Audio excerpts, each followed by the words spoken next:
Welcome back to Twin J Racing, everyone. And today we are going to go through, the daughter is going to weld the K member in, which is already done. Weld it in, and then we're going to install all of that. So follow along, work on getting that done.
Didn't know it was the 4th of July.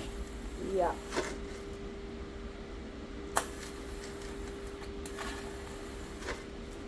What is going on?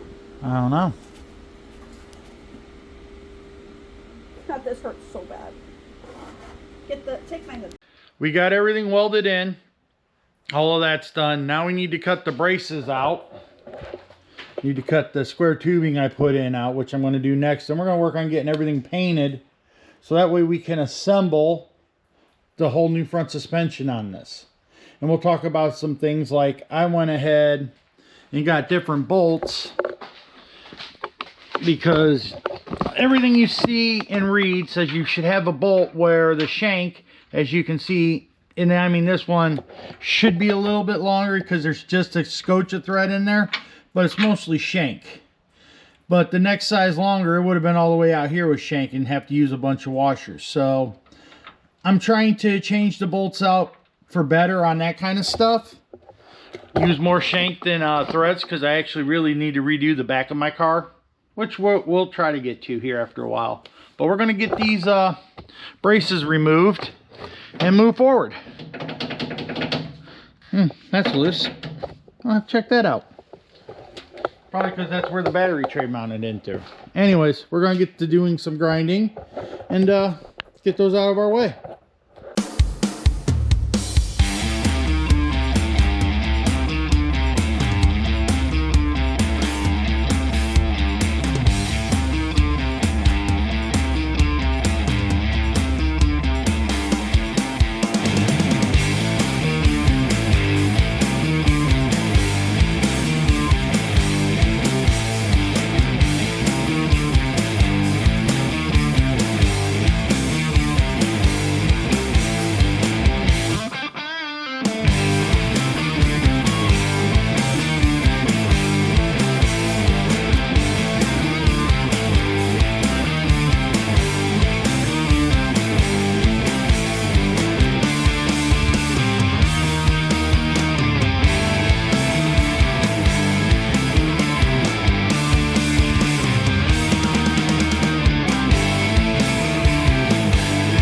Okay, boys and girls, next step here is to put my ball joint, my upper ball joints, into my TRZ control arms. You know, a little dusty, they've been sitting a while, TRZ. So, I mean, it's just like anything else. You got this, and it's a 10 degree, this is a 10 degree one, to help with true geometry. So when this is up like this, which is where my arm sits, it's straight.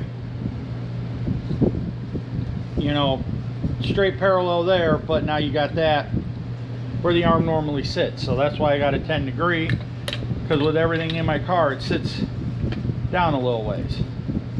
So it says in the instructions of installing ball joints in these control arms to put the back two bolts in first. I mean, these are also 1 inch taller, so it'll never be anywhere near it. The taper seat's down here.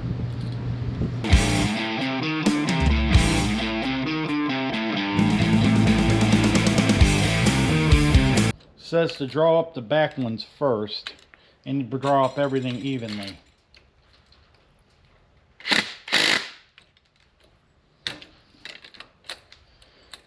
That way you make sure you don't get any of them wedged.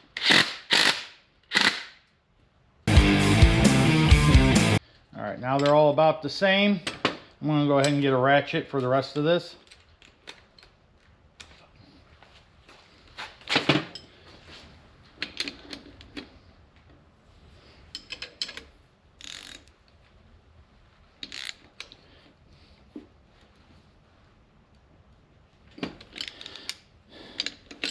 They don't give a torque spec on the sheet for these, but they're 5/16 bolts, so it can't be that tight. And they're locking nuts, so that helps.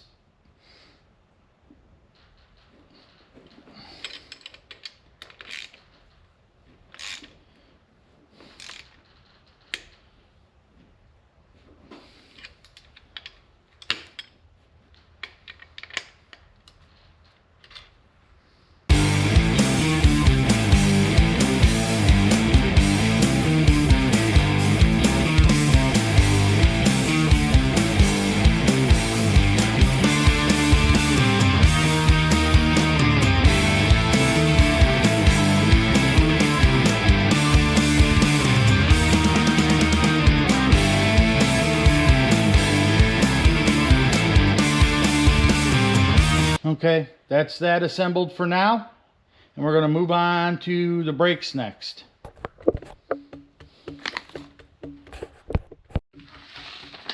Okay, boys and girls, more assembly. Our TRZ billet aluminum standard high, stock high spindle. TRZ quick ratio. Oh, there it is, TRZ. Quick ratio arms, steering arms. And then we're going to go with TBM brakes. This nice, lightweight billet aluminum bracket. So we need to assemble this. We have our instructions here. And I've cheated already. I've kind of already pre-assembled it. This big bolt goes into the top of this bracket. And I got to put Loctite on it, but for right this second, I'm not going to. And then the second bolt here, another tapered head bolt, goes into the steering arm. All these bolts are provided with the brake kit. And that bolt actually looks a little short to me, but it is what it is, and we're going to put Loctite on it. And then this bolt is provided by TRZ. And that one goes through there. This is the only one that looks long enough, and it's a fine thread bolt. So we will get all of those tightened up now. I already went and grabbed my torque wrench and everything, because that top one has to be torqued to 80 foot-pounds, and this one has to be torqued to 60 foot-pounds. Yes, 60. We're reading our instructions. That's what they're there for. Red Loctite.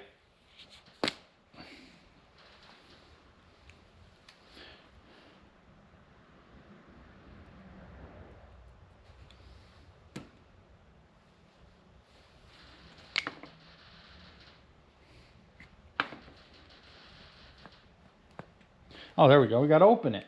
See, I knew there was something. Put a little red Loctite on there.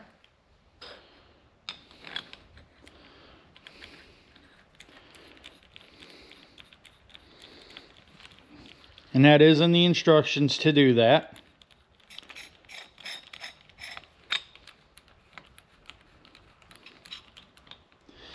And then the same with this. We're going to put a little red Loctite on this one. Because, well, like I said, that taper will barely hit the nylock. And I want to make sure this is my brakes and this is my steering. I want to make sure everything stays together. That's a little important. Okay, and then back here, I'm not going to do this last one with Loctite. It's going to go all the way into that nylock nut without a problem. So let's go ahead and pull this up a little bit.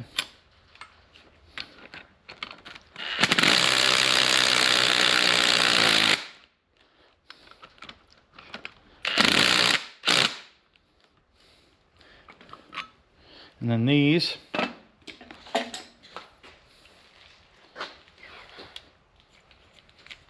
That first one, top one will go to 80.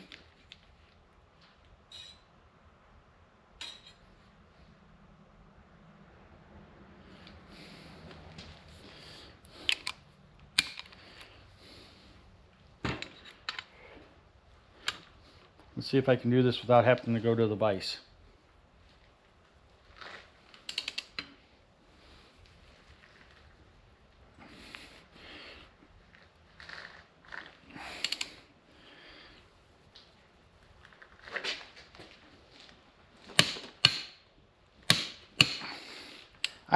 I can.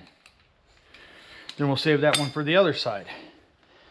All right, that was 80, 70, 60. This one should be easier but harder, if that makes any sense. I do need the adapter off of this.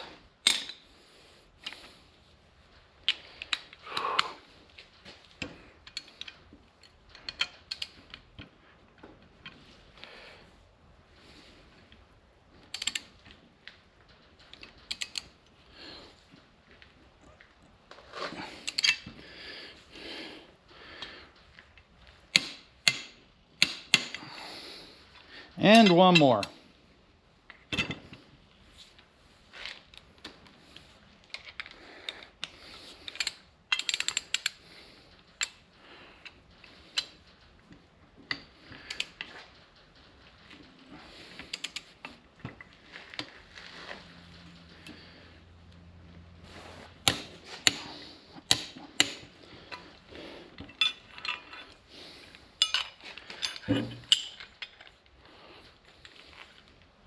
There we go. This spindle, for practical purposes, is assembled and ready to go. Now we have to repeat that one more time with this other spindle, and then we have to put the brakes together. But I wanted to at least get all of this done, get the other one done, and then we'll start working on all the brake parts, putting it together. Because we have to assemble the rotors and everything else, and a lot of it we can't do till it's on the car. But this is the driver's side spindle.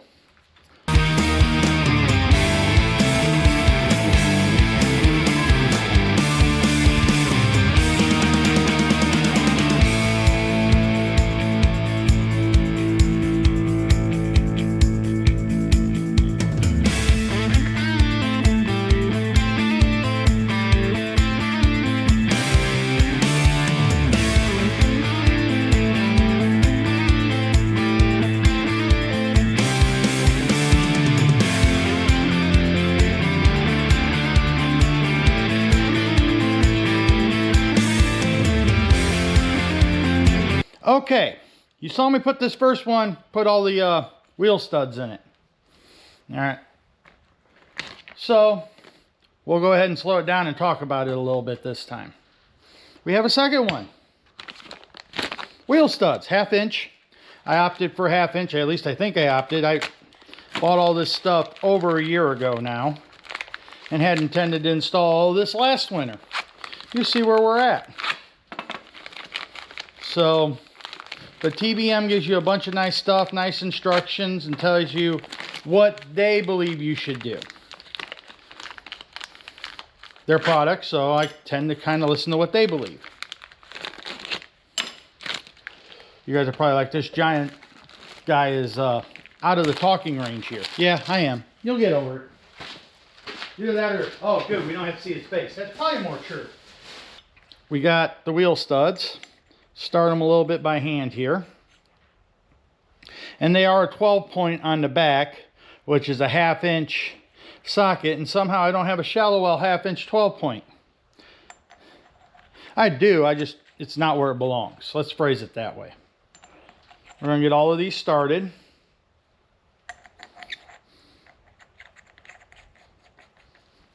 Drink some more of my coffee.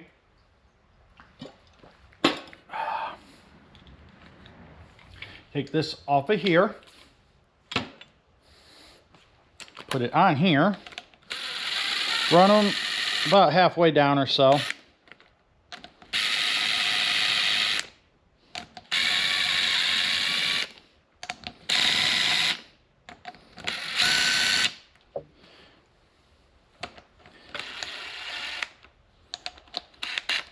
Then we're going to take the Loctite, put a little bit here on these threads that are going to go into the aluminum, and then we'll run it down. Not like super snug or anything, so that way we still get a little bit of turning and torque when we actually got to go do this.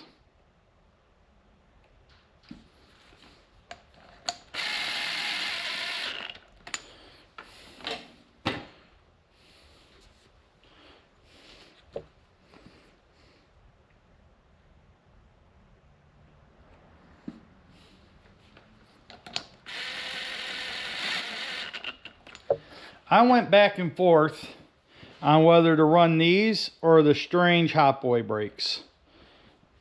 I think that's what they're called. I know that's what they refer to them on some of the YouTube channels as. And they're the same price point basically. I just liked the TBMs a little bit better. I don't know if they are better or not. Tomato, tomato. I know people running the TBMs. So I opted to run the TBMs. That's why I have them for my car.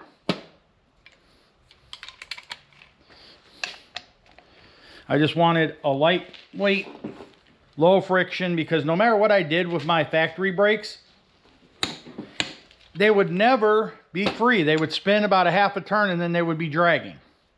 It was never a good free movement with the factory disc brakes. Calipers later, master cylinders later, I could never get anything to work.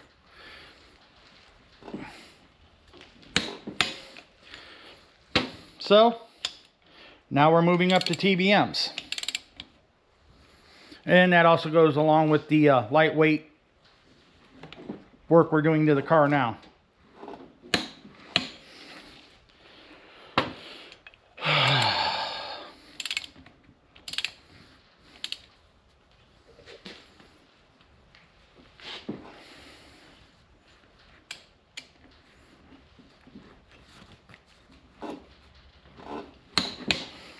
Pretty sure this one's already done. Yep, that one's done. All right. Those are together as far as they need to be right now. And I guess I'll read the instructions and see what we're doing next. And the next step is to attach the rotors. And these rotors can be put on this way, where that's down, or you can put them this way so they set in farther. So when it's all assembled, it will center the rotor better to what it needs to be. And so obviously it says not to torque, or not so much not to torque, but do not Loctite these until you have the rotor in the position you are sure it needs to be in. So per the pictures, it shows it being put on the other way, so that's the way I'm going to do it. I don't know if that's going to be the right way or the wrong way. And they also give you a lot of shims for shimming the caliper to get it where it needs to be. But we're going to go ahead and throw both of these at least on here and get them started.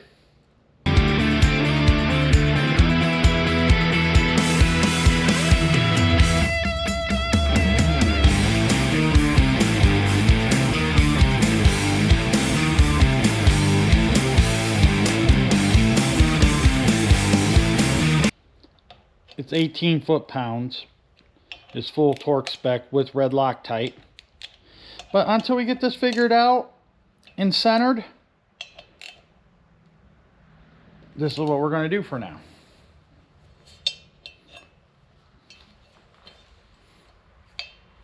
Next step is packing bearings.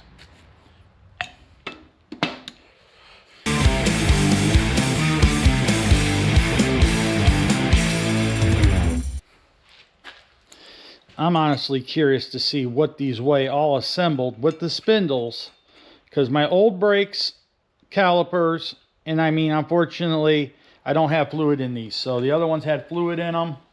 These will not, but I want to see what the weight difference is. Because every little bit's going to add up to quite a bit on this car.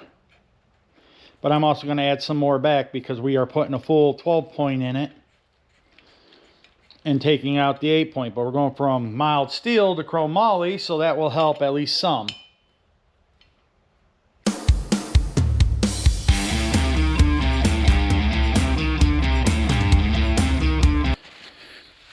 So it says the next step in the instructions, which I've already skipped ahead to, is to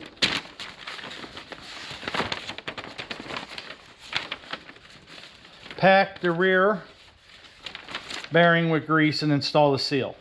So we're going to pack the bearing with grease. Then you install it on the spindle and you pack the front bearing with grease. We're going to pack all 4 bearings now, so that way my hands have to get all full of grease once. I asked my friend what he used on his car, and this is what he used: the extra heavy duty Lucas green grease. So if that's what he used on his car and his spin's great, that's what I'm going to use on my car, and it probably won't work at all.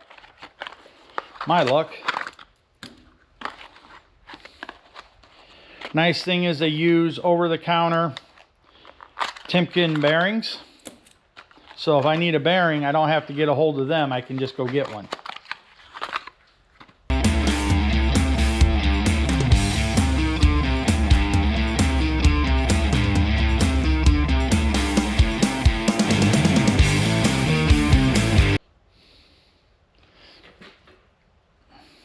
And everybody's different.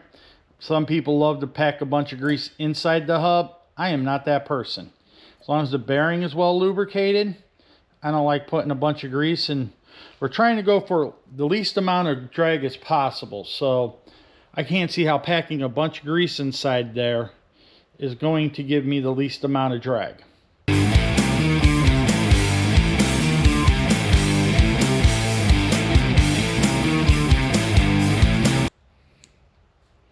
On the forklifts I work on, they got some huge bearings on the wheel. I mean, they're picking up 9,000 and 10,000 pounds, and they're holding up a 20,000 pound, when loaded fully, forklift. So they are huge inner bearings. And those take forever to pack. And they won't fit in an automatic packer that I have. They probably have ones out there that they will fit, but nothing that I own or have at work.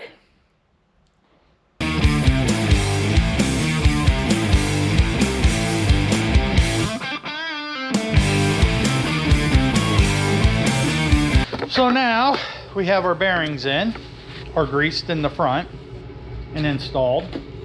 So now we have 2 seals.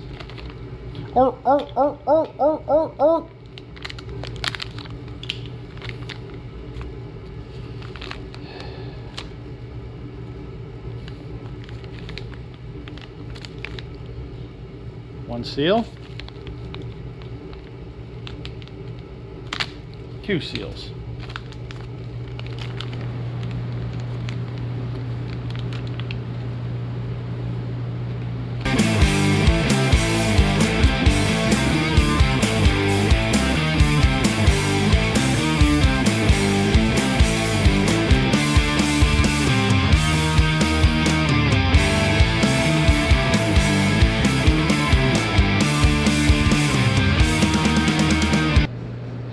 set that right there and throw my tools on the ground. We're not going to put a cotter key in it right now because we don't know if that's where the rotor needs to be set or not, but I am going to put that on there to keep dirt out of it.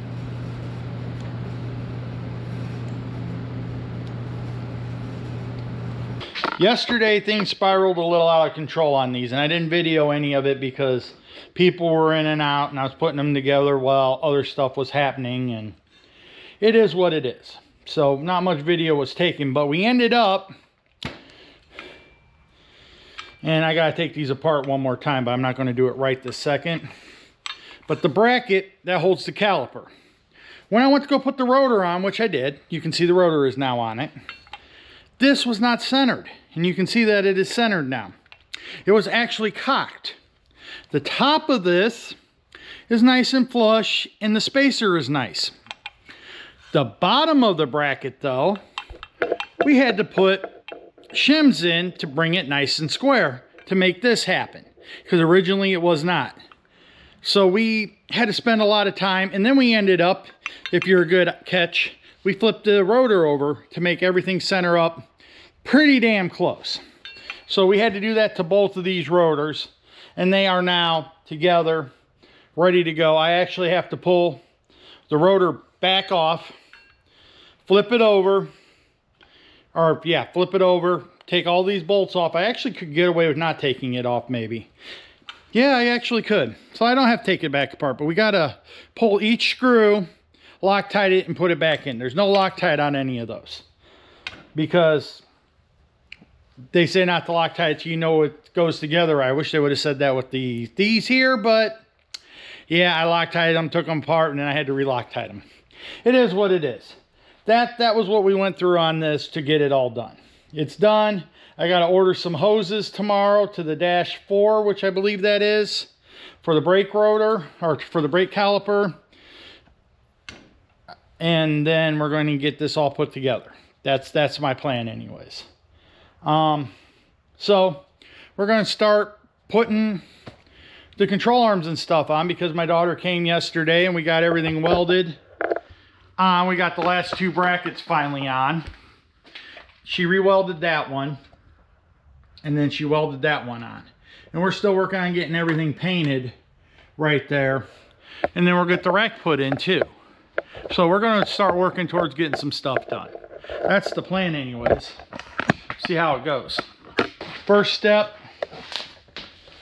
actually I'm not even sure if I want to do my coil. I think I want to do the upper control arm or the lower control arm first, and then do the coilovers later.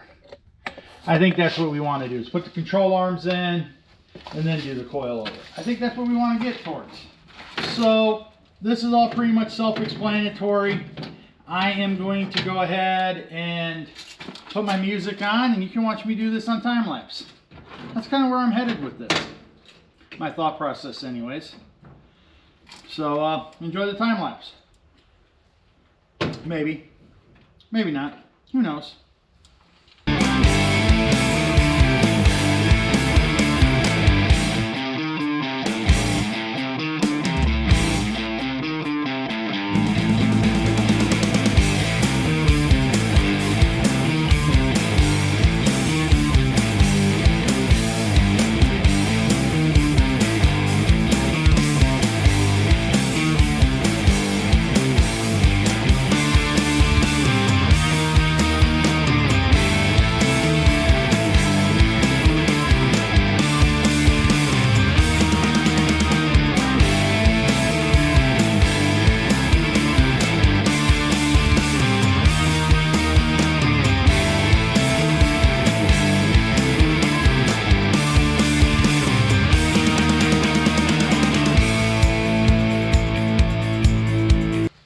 As you can tell, that is not the first time I have done that.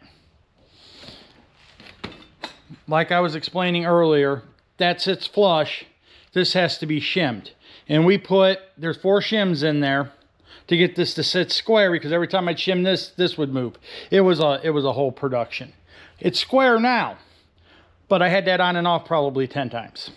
And yes, that's a Loctited nut back there.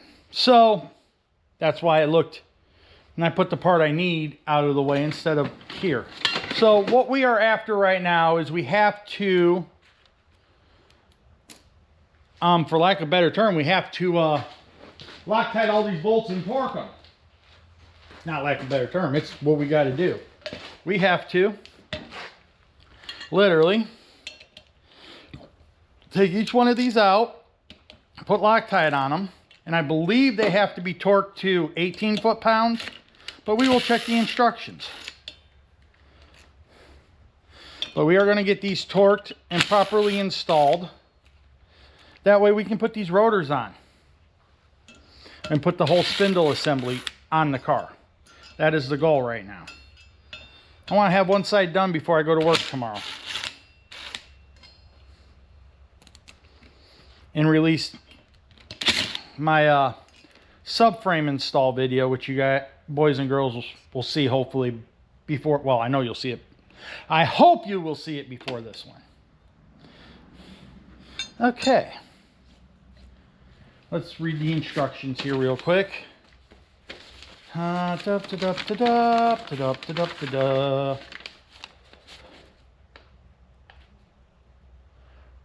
to 1.21 gigawatts. 18 foot-pounds is exactly what I thought it was.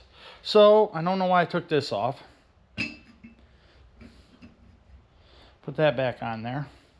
And we have to Loctite. Pull that up.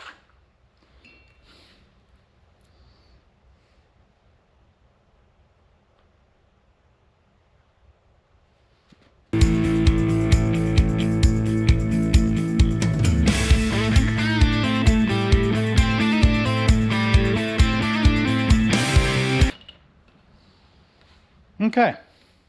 Now we need 18 foot-pounds. Take old trusty here.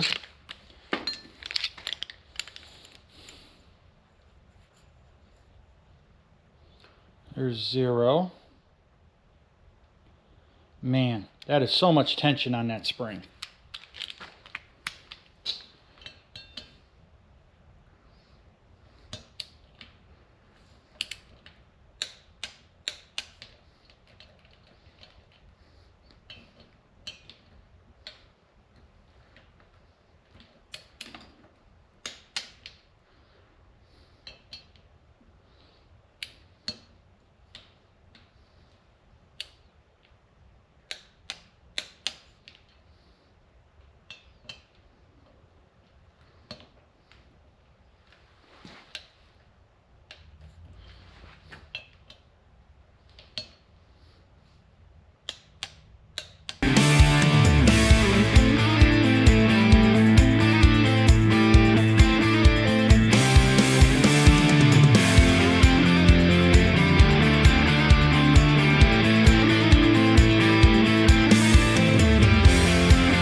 We got that all retorqued, ready to go.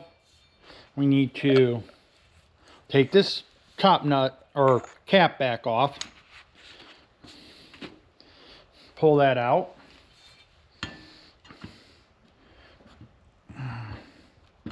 Get that to fall down.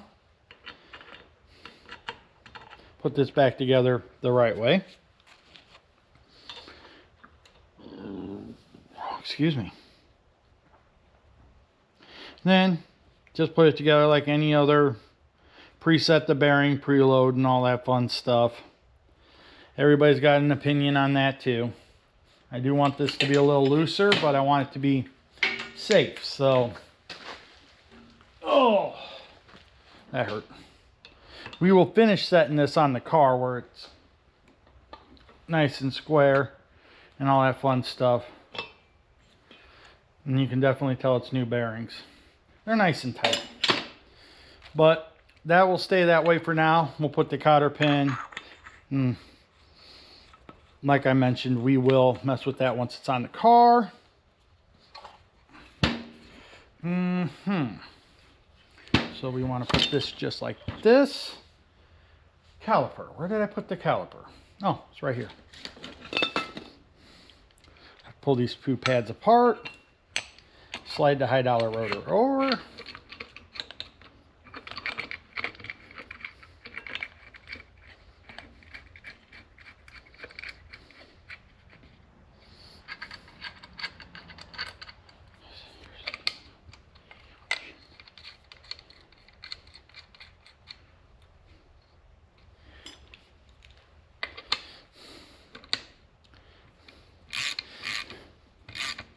And now I'm just slightly snugging these for now. We'll tighten them later, because I want you to loosen them, hit the brake, see what happens, see if it settles, and then retighten it. So we're going to do that. But for now, we can take this whole shooting match, this old 14-pound versus 45-pound shooting match, over here. Oh, hells. I don't know how, but this got bent somewhere along the lines of being moved around.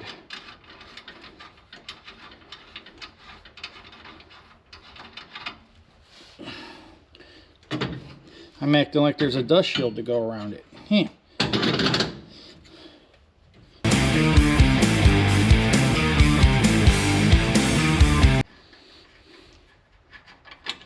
Now keep in mind, this is a 1-inch taller ball joint, and it's a 10-degree ball joint. So this is not going to go all the way down. As you can see, it's a taller ball joint to give you more travel. Yeah, you can definitely tell that's not tight. Oh, I don't have that tightened yet either. I want to change that bolt. But this at least gives you an idea where we're going to be at. But there we go. One brake assembly. Look at that. Would you look at that? TBM Brakes. Let's get the right things here. TBM Brakes. What is it? F1s? F1s. Ooh, pretty. Lightweight. TRZ aluminum billet spindle.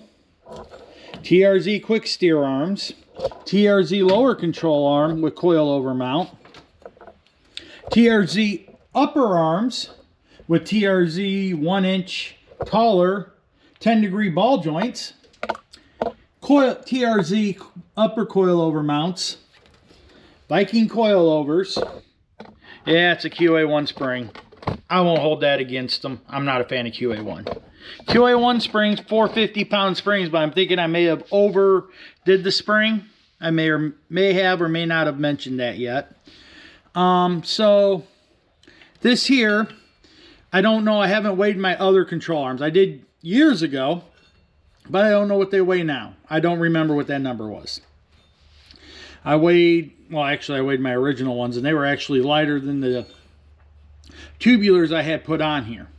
And I don't know what the tubular with the coilover weighs. We're going to find that out, though, because they're down at the car club. I just got to take my scale there. I don't know when, but hopefully soon.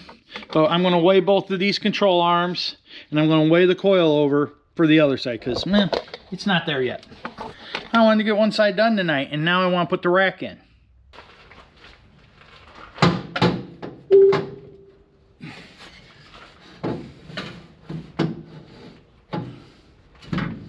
Okay, so that's where that sits. For the far side, they sell you this bracket. Comes with the kit, 3/8 bolts, nylocks, the whole shooting match. Let me move this.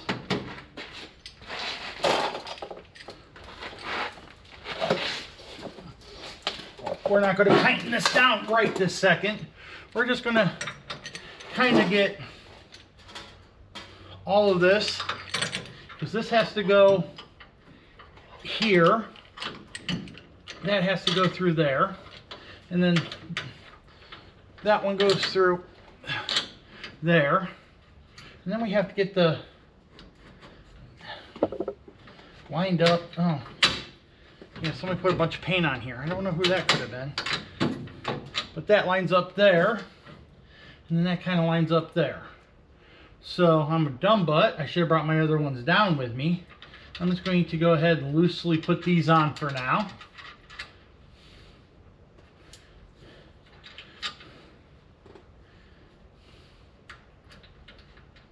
Loosely put these on for now.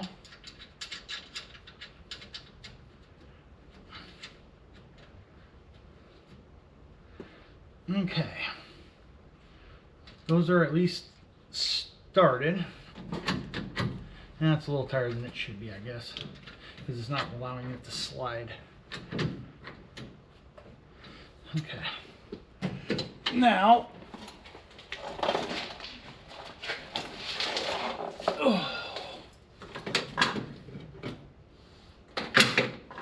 you know, if I was prepared and smart, which neither one suits me,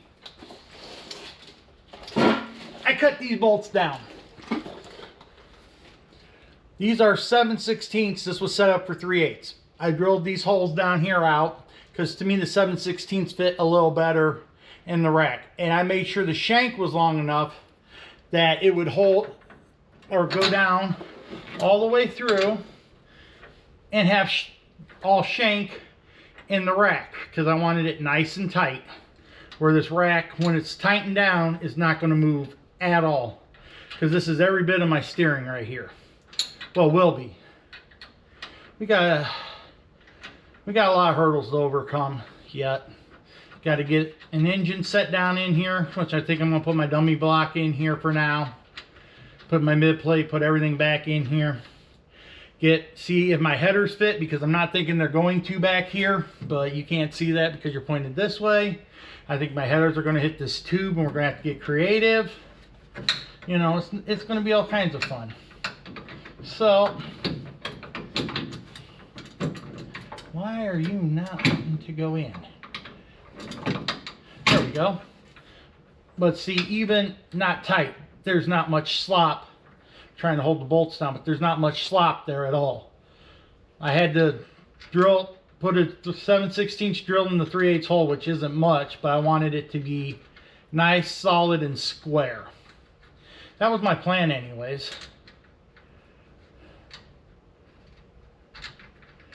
So we are definitely making progress though.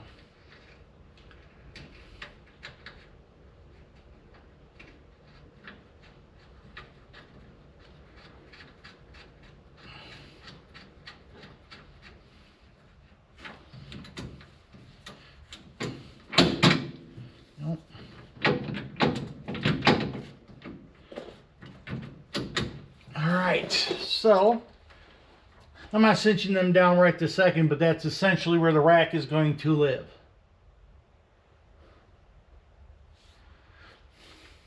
I'm happy with it. Really happy with it.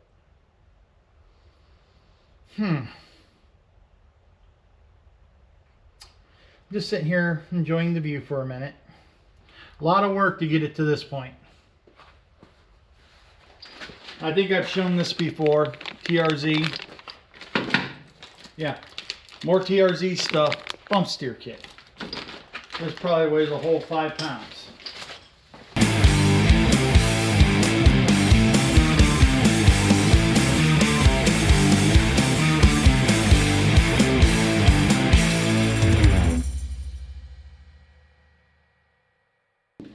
That's what we're going to call it quits for right now.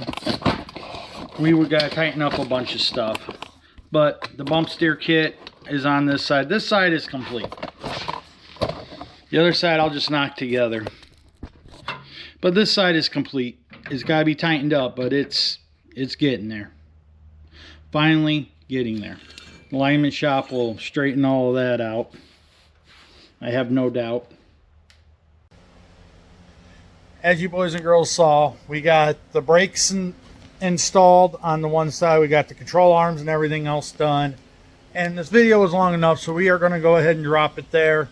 When I get the next one done, we will show it, putting the other side together, putting the brakes together. We got to do the Loctiting of the bolts and all that other fun stuff. So like, share, subscribe, comment, all that fun stuff. And thanks for following along, and we'll catch you boys and girls in the next one.